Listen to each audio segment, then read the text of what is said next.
Hitomi is moving into measuring in the software production world, and an example of that is us in AMPP from Grass Valley. I've got some screens here which illustrate what's going on. Here we've got the main production area where you show the workflow. Within that workflow, we've deployed what we're calling probes. So probes are measurement points where you want to know the timing. Example here is we've got a glass signal coming in. We've also got our generator. We've got some delays. And then at these points, we're measuring what's going on.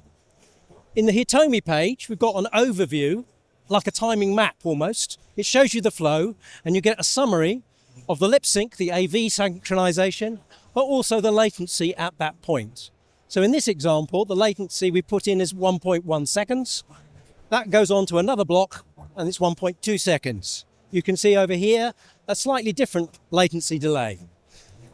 You can drill into any of these blocks, and you can get a live picture, which is produced by what we're calling our renderer. So what the renderer does is it takes the live signal, puts it onto a tile that you'll see on your multi-viewer, and puts on the top software-produced measurements. So very much like the hardware tool that you've got, we can put exactly the same readings that you would get in the hardware world in our software tool. So you've got 16 channels of embedded audio, for example. That's illustrated in exactly the same way as you're used to.